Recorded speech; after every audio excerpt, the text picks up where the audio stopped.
dhaqaalaha yani noloshu cid walba ma saacido, dadka qaar baa wax haysta, dadka qaar baa waxba haysan, laakiinse haddana at the same time muhiimadu waxa weeyaan qofkan inuu dadaalayo, gurigiisa ka fikirayo, mustaqbalkiisa ka fikirayo. yani qof dee maanta kacayo shaqo tegaya, qof maanta kacayo shaqo tegaya waxay doontaba ha ahaatee, qofka hadduu mar albaabka furo yaa rasaqiya fatax idhaa wuxun buu la kulmaya.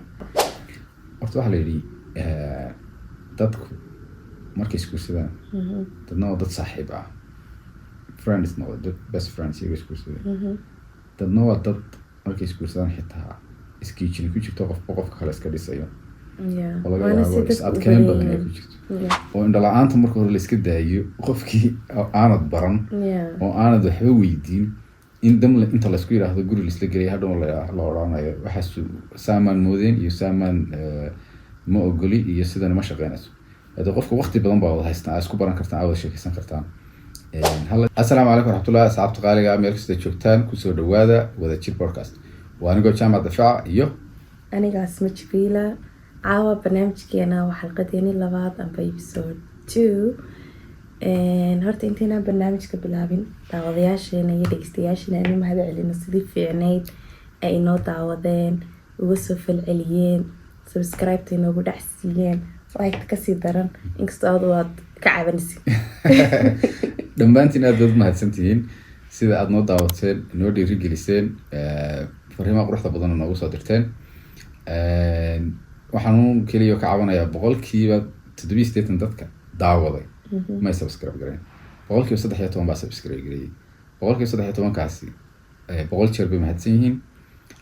fadlan haddaad 13%kaasina dhinacay ka socdaan team asmihay.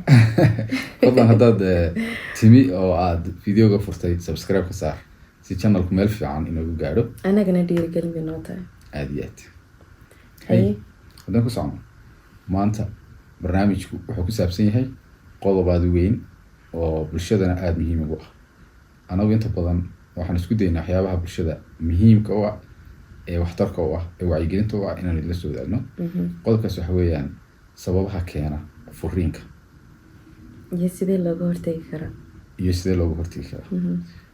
furiinku waa wax laynoo baneeyey oo ilaahay inoo baneeyey, diinteenu inoo banaysay, laakiin laynoo sheegay inuu noqdo xalka u dambeeya ee gurigu lagu kala tegi karo. maadaama guri la dhisay, hawli gashay, waqti galay, inuu si yar nagaga burburaa waa wax aad looga xumaado.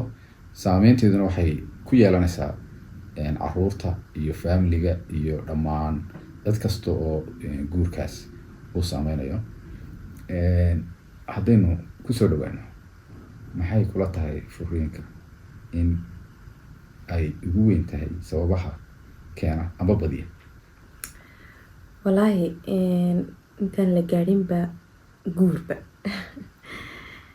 waxaa ka horeeya, maalintii hore waxaan ka sheekeynay diyaargarowga, sida loogu diyaargaroobaya arooska, and then waxaa ku xiga arooskii iyo meherkii and then arooskii dee hadba dadkusa isku raaxsadaan. anigu asma ahaan waxaan aaminsanahayba dagaalku halkaas ka bilaabma. intaan la isguursan ayuu sii bilaabma marka loo diyaargaroobayo.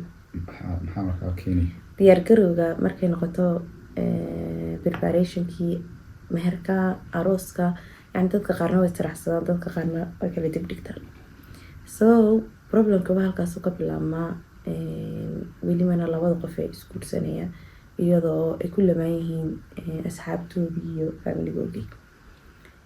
xaggana wiilkii laga leeyahay maxay ku tiri hay warkaysi. inta badan dadka wax lagu soo yidhaahda saameynta ku badan tahay waa xagga dumarkaan aaminsanahay. both sides, labada dhinac buu ka imaadaa. culayska badan wuxuu ku dhacaa wiilka oo yani wuxuu ka imanayaa gabadha, waa run, oo dee culayskina wuxuu ku dhacayaa qofkii.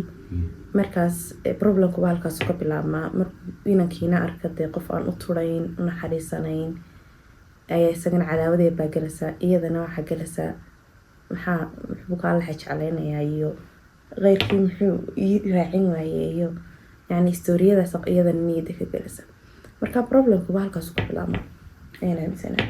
runtii horta labadii qof iyagoo caloosha wax iskugu haya ayaaba ayaa gurigiisa sidii loo tegayaan. rafaadayo marba jaranjar looga dhacay marba jaranjar looga dhacay marba labadii qof iyagoo jar ka laadlaaday bay guriga iskugu imanayaan oon isku laab xaadhnayn oo qofkana iskiijinay qofkan kalena iskiijinay halkaasi ka bilaabmataaba ciyaarta. Absolutely.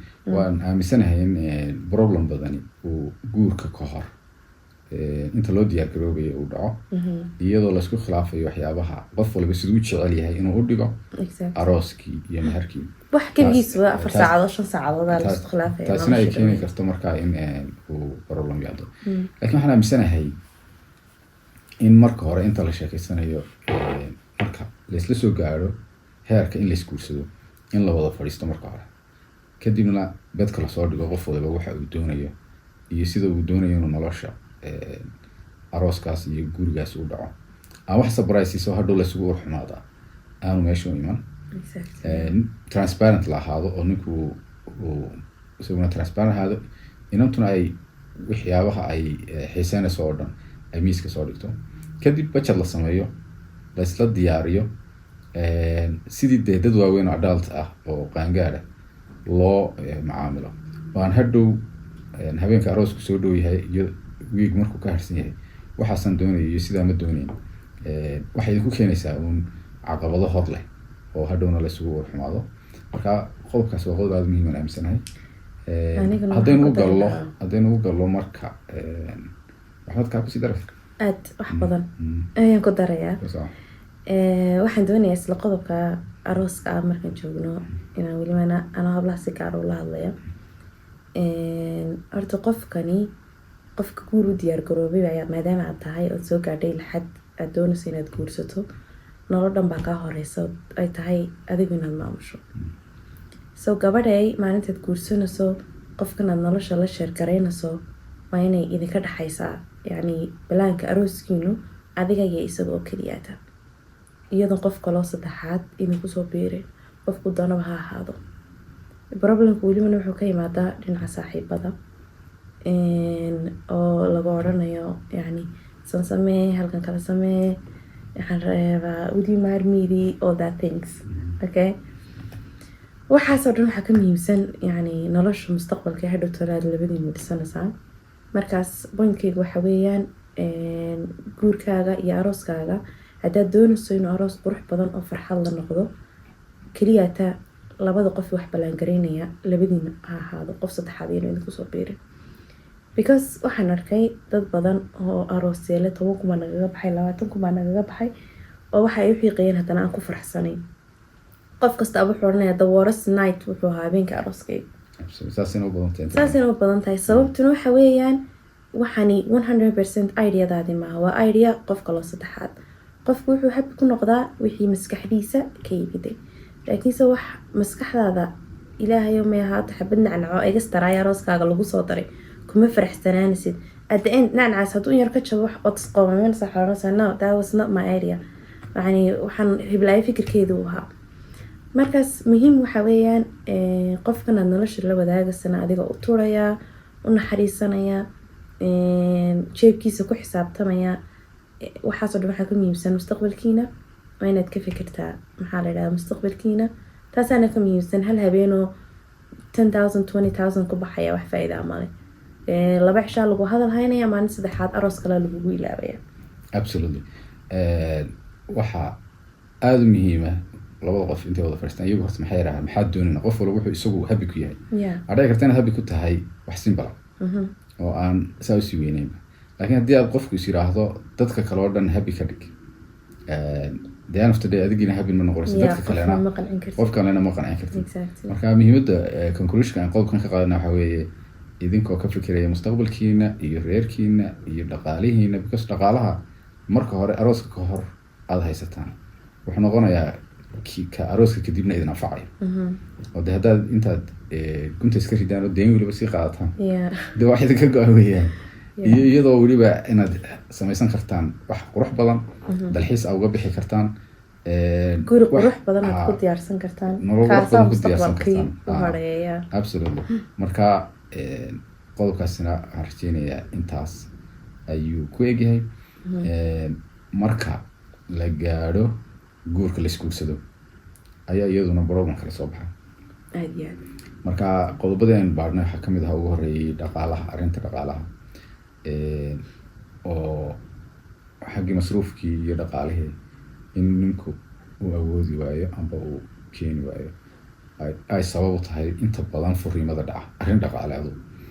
marka arrintaa dhaqaalean waxaan aaminsanahay in marka hore ay tahay in laga sii taxadiro oo qofku uu isqiimeeyo, because qodobada ugu muhiimsan ee guurka aynu kasoo hadalay waxaa ku jiray dhaqaalaha. qofku inuu ku tiirsan yahay oo uu leeyahay dee income joogta ah oo soo gelaya oo gurigiisa ku daberi karo, at the same time si fiicanna loo maareeyo oo taas ugu muhiimsan. dee incomekii isagoo kasoo gala haddana nolosha hadday nolol incomekiini iyo noloshiini kala qaalisan tahay waxaa dhici karta problem ku iman karaa. Maalin dhargo kala dilay. Yes, marka in incomeka qudhiisa la maareeyo oo waxyaabaha waaweyn ee sida kirada iyo utilityga in la iska maareeyo. waxyaabaha incomeka inta badan la baxaa waxaa kamid ah kirada iyo waxyaabaha electricityga, waxyaabahaas oo kale. marka waxyaabahaas inaanay 25% to 30% hadday ugu badan tahay incomekaaga inaan ka badan ayaa la bahalkaya. formuladaas la isticmaalaa. marka qofku waxaa usoo haraya dee wax wanaagsan ay ku noolaan karaan bishii. qodobka dhaqaalaha haddii aan dhinaca yar lugta kala galo, dhaqaalaha yani noloshu cid walba ma saacido. dadka qaar baa wax haysta, dadka qaar baa waxba haysan, laakiinse haddana at the same time muhiimadu waxa weeyaan qofkan inuu dadaalayo, gurigiisa ka fikirayo, mustaqbalkiisa ka fikirayo. yani qof dee maanta kacayo shaqo tegaya, waxay doontaba ha ahaatee, qofka hadduu mar albaabka furo yaa rasaqiya fatax idhaa wuxunbuu la kulmaya. so muhiimadu waxa weeyaan qofka nolosha la wadaagaso maaha, yani pointkeygu maaha qof wax haysta mar walba raadso, laakiinse ninka ad nolosha la wadaagaysaa waa inuu ahaada qof yani dadaalaya. markaas hadduu qofku dadaalayana waxba ma waayayo. muhiimadu markaa waa intaas. Absolutely. waxa kale oo ugu muhiimsan, anu mar walba waxaan ka hadlaa maogtay waxyaabaha emotional, yani qofka insidekiisa. waxa kale oo furniinka keeni kara labada qof haddaanu dhex oolin ixtiraam. yani ixtiraamku oo ka imanaya labada dhinacba, dhinaca gabadha iyo dhinaca wiilka. labada qof haddaan is ixtiraameyn oo la kala dambeyneyn oo markuu maanta qofkaas cadhaysan yahay qofka kale maanta aanu ka aamusayn, I don't think in gurigaas jirayo. Absolutely. ixtiraamka waxyaabaha ugu muhiimsan ee dareer ku dhisan yihiin. haddii meesha ixtiraam daro yimaado waxaa dhacaysa in nacayb uu soo baxo oo qofkii de haddaan ku ixtiraaman aad nacaysid. marka si kastoo xaaladdu u kululaato, si kastoo qofku aad waxay soo khilaaftaan, mar walba xuduud aanad dhaafi karin waa inay jirtaa oo aanad qofka waxyaaba aanad u quuri karin. ay ka mid tahay inaanad caayi karin, inaanad wax lafjaba aanad qofka aanad ula iman kartin. markuu qofka cadhaysan yahayna inta badan inuu isxakameeyo oo uu topiga la bedelo oo amba qofkaas markuu isagoo cadhaysan yahay uu ka kale markaaba seexda dad ka dhaco. istawduuba mina ixtiraamkaas intaynan ka bixin, waxyaabaha ixtiraam darada keena waxaa jira welimana dumarku ay dareemaan. waxa weeyaan qofkaasi oo idhaahda qofkaas yani maxaa la dhahaa wuxuu doonaya controlling exactly. oo waxyaabaha qaar aan laga wada hadlin dadku intayna isguursanba ayaa waxaa dhacdaa marka guriga la iskugu imaado inay soo baxaan. iminka oo kale let's say gabadhii oo kale waxay doonaysaa inay shaqayso. mararka qaar waxaa jirta in dee labadii qof ku heshiiyeen it's okay waad shaqayn kartaa, haddana gurigii marka laysla imaado ay sheekadiis bixin weydo, ay gabadhiina dareento in yani qofkan uu kantaroolayo, qofkan uu dareemo inaanay gabadhii gurigii ka maarmayn.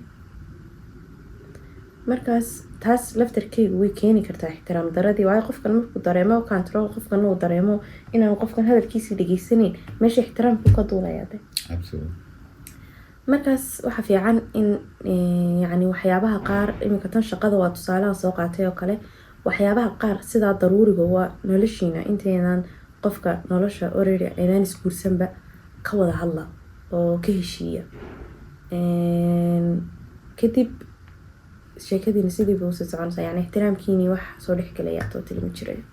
Absolutely. Expectationka ama qofku rajooyinka uu leeyahay nolosha ka leeyahay amba hadafyada uu leeyahay haddii uu qofka kale caqabad ku noqdo amba marka hore aan laysla sii garan waxyaabaha aada ku weyn laysku khilaafi karo marka in marka hore laga sii wada hadlo oo de ninka hadduu uu doonayo gabadh guriga u joogta oo housewife very nice waa inuu gabadh de la sheekaysto marka hore housewife oo guriga dee ku qanacsan oo hobbigeedu yahay gabadhuna sidoo kale qof walba qofkiisa marka hore waa inuu doonto oo indhala-aanta marka hore layska daayo qofkii aanad baran oo aanad waxba weydiin in damle inta laysku yidhaahdo guri laisla gelaya hadhow la odhanayo waxaas saamaan moodeen iyo saamaan ma ogoli iyo sidana ma shaqeynayso hade qofka waqti badan baa wada haystaan aa isku baran kartaan aa wada sheekaysan kartaan hala isbarto qof waliba hadafkiisa ha sheegto si cad wuxuu nolosha ka doonayo mustaqbalka wuxuu doonayo hadduu doonayo inuu shaqeeyo hadduu doonayo inuu ganacsi furto whatever in laisla sii fahmo lagu sii wada heshiiyo ayaa muhiima maxaa kale oo intaa aad ku dari kartaa dulqaadka kaas kama hadhin wagti dulqaadka waa muhiim yani labada qof inay isku dulqaataan laysku samro laysku tanaasulo sheekada laga saaro soomaaliya waa gabar soomaaliya iyo sheekada yaa layska saaro qof walbaana aada aaminsanaato maalintaad gurigaas soo galayso inaydan horta marka ugu horeysa inaad fikir ka haysataa inaydan qofkan meelna kala tegin oo dadka suuran tihiin wax kasta oo dhaca labadiina aad isleedihiin labadiina aad suran tihiin yacni qofkan aada adduunka oo dhan kasoo dooratay oo tiri qofkan waa qofkaygii marka qofkan oo qofkaagiiya waayaad isku geejinaysaa horta waxaa la yidhi dadku markay isguursadaan dadna waa dad saaxiib ah friends noqda dad best friends iyaga isguursadeen dadna waa dad markay isguursadaan xitaa isgeejini ku jirto qofba qofka kale iska dhisayo oo laga yaabo is adkeyn badan ay ku jirto marka waxa fiican qofkan aada isbarateen isjeclaateen isguursateen heerkaa isla soo gaadheen inaad dee noqotaan labada qof ugu wanaagsan ee magaranaysaa qofba qofka kale wanaagiisa uu doonayo ee aan waxba ka xumaynayn meeshana power competition inuu yimaado ma fiicna oo qofba qofka kale control oo is yidhaahdo controlku dee jacayl maaha nolol lama dhiso gurina ma hagaajiyo wanaag iyo kalgacal iyo kasbasho iyo hadal wanaagsan baa guriga lagu dhisaa boos iyo in laysu booso iyo in lays amraa waxba ma dhisaan mana qurux badna waxyaabaha kale aanu akrina waxaa kamid ahaa in la yiri masayrkuna isaguna qayb muhiim ka yahay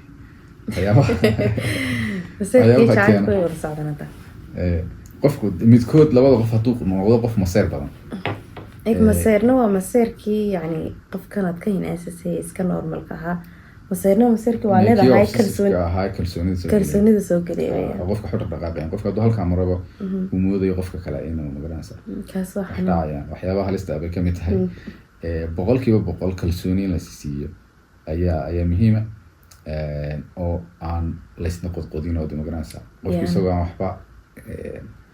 waxba aan lagu arag kalsoonidu waa waxa ugu muhiimsanba qofkan haddaanad ku kalsoonan xeradiisa soo geli qofkan haddaanad ku kalsoonayn inaad aaminsanayn waayaad ku guursanaysaa adiga isku dhufanaya at the end adaa isku dhufanaya marka intaad waalan lahayd qofkan haba usoo dhawaan yacni dadkeenuna waa waxyaabaha ay ku badan yihiin laysfollow gareeyo qofkan telefoonkiisa eega qofkan xataa isagoon telefoonkiisa wax ku jirin qof adaysa salaameen baba dikar ka qaadasaaba marka badiisaaba gelinba waa qodobkaasina aada buu muhiim yahay in wixii excessive kalsooni darrada ay keenayso wixii dee warcad keenaya isagu meeshiisa waaba meeshiisa laakiin wixii kalsooni darro keenaysa tuhinka badan qofkii wuxuu keenayaa inuu kalsoonidiini burburiyo oo ay meesha keento in xumaan badan soo baxdo. waxaad fahmi weydana let's clear the air aan ka wada aan ka wada hadalno. si cad looga wada sheekaysto. Exactly. It's not easy business, guys. waxay u baahan tahay a lot of moving parts baa jira, waxyaabo badan, marka hal principle laguma socon karo. Yeah. dulqaadkii baa dhinaca, waxaa dhinaca ixtiraamkii baa dhinaca, Exactly. qofkii inaan haddana boundarieskiisa ku xadgudbin baa dhinaca, waa dee sidiisa dee aada u ilaalisid boundarieskiisii, waxyaabo fara badan, waa nolol kale iyo jaamacad kale. muhiimaddu waxa weeyaan yani qofkan inaad aaminsanaato inaydan meel kala tegin. qofkan qofa maalin igu yiri qofka nolosha la wadaagaso oo sidii yani walaashaayo kale amba walaalkaayo kale. walaashaay mise jeer baad islisan markay gurigooda joogtaan 1000 times, haddana dee calal xumi ma jirto in yar kadib exactly xataa ma heshiinaysaan bade automatically idinka wada hadleed arkasa. marka yani qofkan waa inaad aaminsanaataa inuu sidaas oo kale yahay oo meelna la kala tegay. muhiimaddu waa intaas. iyo inaad anoo welimana hablahayga si gaar oo la hadlaya independent womantaas wayna waashi moogtahay. sas sheekada iga korso hataa saada qaada khalaas ku fadhida. okay, sheekada independent womanka yani qofku inuu independent noqdaa way fiican tahay. aniga hooyo shaqaynaysay soo korisay 11 caruur soo korisay, ilaahay cimriga caafimaadka baa barakeeyo. haddana at the same time dee gurigeedii iyo nolosheediiba kamay beelahsanayn. so muhiimaddu waxa weeyaan qofkani adigoo independent muhiimaddu maaha yani waan shaqo tegayaa imika noloshu sidii maaha. adoo gurigaaga joogad ku shaqaysan kartaa, hadday ganacsi noqoto, hadday noqoto inaad online ku shaqaysatid oo welibana 100% ka lacag badan shaqooyinka aad outside ugu soo sameynayso. laakiinse haddana waxa fiican gabar kastaaba inay qiimeyso oo ay qiimeyso yani iyadoo gurigeedii welibana gurigu intii dee labadiinoo keliya aad tihiin wax la ilaalinaya wax la daryeelaya ma jiro. oo de yani way jirtaa laakiinse muhiimaddu waa markay awlaad timaado. exactly, muhiimaddu waa markay awlaad timaado. markay meeshii awlaad timaado adigoo eegaya ilmahaaga, haddii ay daruuri tahay inaad shaqo tagto oo gabadh walbaaba reerbe ka timiday oo reerkiinu aanay kaa maarmayn inanay shaqayso oo dee reerkiini kusoo kariibaa kuu baahan. laakiinse maanta hadday reerkiinu aanay kuu baahnayn oo maasha allah maanta reerkiinu isku filan yihiin, dee gurigaagina ninkaaga kafeynayo, there is no reason you have to go outside. dumarland dagaalkii ugu weynaa bay buqaabeen. I'm ready to fight. qodob wanaagsan baad tiri. Yeah. qofkii ka maarmi karayaana. exactly, because yani anu hooyanahay waan dareemayaa ilmuhu yani inuu u baahan yahay hooyadii 100%. dadku waxay ku odhanayaan aniga weerar ba xataa mar laygu soo qaaday. Do you know that? Instagram-kaygan Q&A sameynayay su-aalo. so inan baa waxay weydiisay miyaad shaqaysaa? andaa waxaan reeyay maya ma shaqeeyo. yani waxaan aaminsanahay qofku haddaanu u baahnayn inuu shaqeeyo oo reerkooguna aanay u baahnayn, waxa fiican dee inuu ilmihiisa korsado. kadib waxay gu bilaabmay independent woman story. okay, gabadha inay independent ahaato wax kasta kugu dhici kara. markiiba waxa laygu yiri beribu ninka kaa tegi karaa. ninka wad buleeyay intaan kala tegisba la gaarin wuu dhiban karaa, wuu xanuunsan karaa. qof wax baratay baan ahay. what happened to my certificates? maanta hadday wax dhacaan big baan odhanaya shahaadooyinkaygii baan ku shaqo tegayaa. talabaadee kale khasab maaha inaad banaanka u baxdood u shaqo tagto. online baad ku shaqaysan kartaa, ganacsi ku iibin kartaa oo yani adigoo independentkii exactly loo qaatayba oo qof u baahnayn ayaad shaqaysan kartaa ood waxaaga horumarin kartaa. waxaa kale jira online baad ku shaqayn kartaa, Fiverr baa jira, Upwork baa jira, waxaasoo dhan baad ku shaqaysan kartaa. yani imika noloshu so simple weeyaan wax walba gurigaaga aad ku qabsan kartaa marka pointkaygu waxa weeyaan waxa laygu yiri hooyadaaba ku haynaysa anuu maba aaminsanima fikirka hooyada ilmaha haynaysa hooyadaanay soo karisay anay ku tacabtay waayaan ilmahayga ugu dhibay u xijinaya meeda daba caray kartaa absolutely horta marka lagu leeyahay hooyo ma shaqeeyo deena marka hore tiraahid ma shaqeeyna because hooyadu waa 24/7 shaqo ka adag ma jirto ka adag maba jirto waa shaqo soconaysa 4 saacadood tan kale 8 saacadood baa laga soo ruuxa shaqada dhamaanayna in the middle of the night ma shaqeynaysaa hooyo kasta horta way shaqeysaa shaqo waliba tan xafiisyada de ka adag oo shaqo walba ka adag bay haysaa marka waxaan ku ictiqaadsanahay inaad shaqo haysid waqtigeeda ka adag 24 shaqeysku mali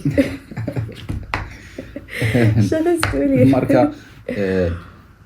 shaqadiina de waa okay qofkii shaqeysanaya shaqeysta qof walba duruuftiisa ha eego ilmihiisa yar iyo ciyaalkiisa hadduu ka maarmi karo waa optional qof walba siduu quruxda badan buu samayn karaa yani dreamskaaga ha ka give up garayn oo yani xilmkaad lahayd iyo riyooyinkaad lahayd iska joojin adigoo gurigaaga jooga ayaad wax walba qabsan kartaa absolutely qodob kale xasuustay oo very interesting ah oo keena arrinkii ka hadlaynay oo ah furiinka keeni kara waa early marriage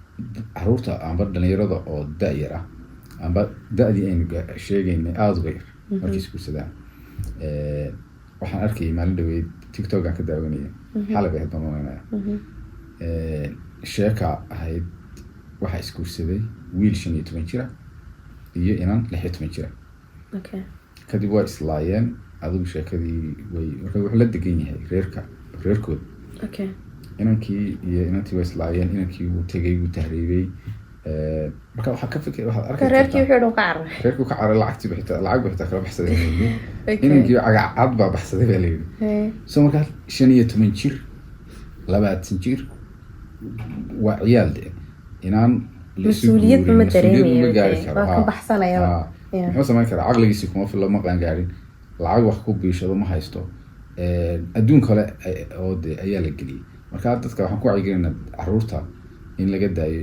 early marriage hablaha iyo wiilashaba qofku markuu isagu weynaado qaan gaadho oo de iyaga horta la imanayo dadka khasbaya laakiin deena loo joojiyo ama shay tumjirka iga dan aabaha go'do oo guursanaya madaxeedu fan lawali ma aqoon ma iskuul baa kugu yaala horta mushkiladu waxa ka fikiri kartaa ma mushkiladu waxa weeyaan dadkii waalidiintii horta hooyo waa hooyo yani inankaygu si kastuu yahayba waa toosinaysa dhisaysa hagaajinaysa marka dadka hablaha waxaan ku odhan lahaa haddaad aragto wiil reerkoogu dhisayaan ka carar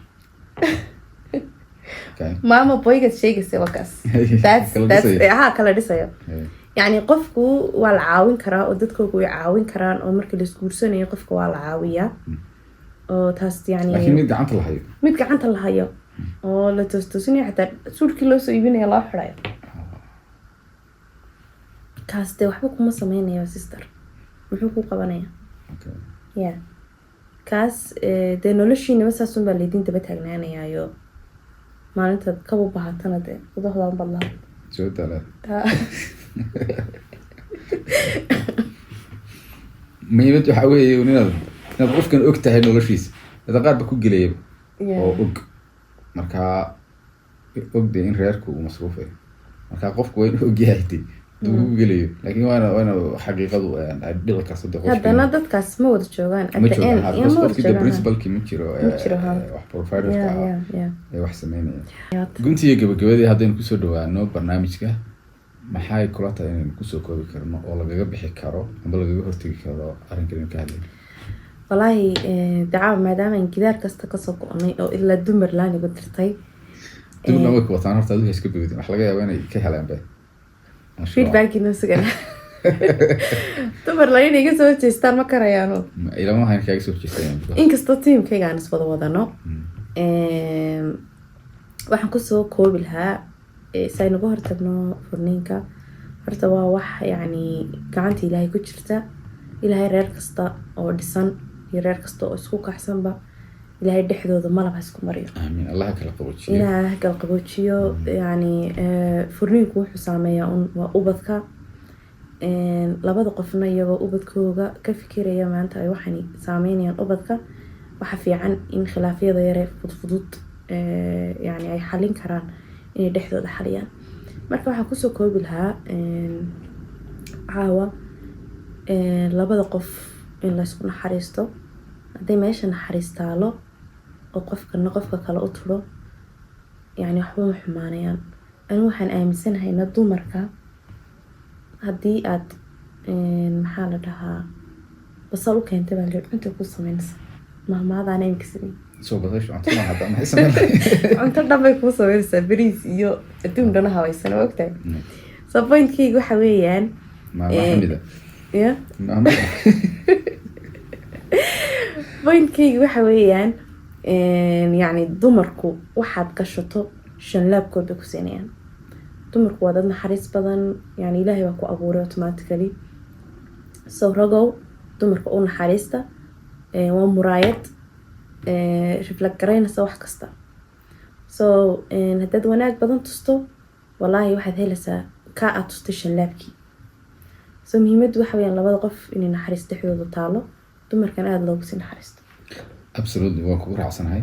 sidaasi lamida ragguna waxay u baahan yihiin naxariista iyo tudhalahaas maadaama mas-uuliyadda badan ninka saaran ay tahay mid ballaaran oo tii guriga marka laga yimaado isaga tii kale dhaqaalaha ee providerkii baa marka in taana lala ogaado oo dadku ay isla ogaadaan xaaladooda dhaqaale ay isla ogaadaan oo qofkii wax laga yaabaa inta badan in dalabaad fara badan oo aanu awoodi karin ninkii in ay xagga gabadha kaga timaado oo expectationkeeda adhoonad expectationkaa sareeya kadibna qofkii weliba raggu haddii arrin dhaqaalo xagga guriga ay haysato culays ka saaran yahay oo waxyaabaha ugu adag ku keeni kara mentally amba stresska amba magaranaysa problemka marka in arrinta dhaqaale ee guriga la dejiyo ayaa muhiima.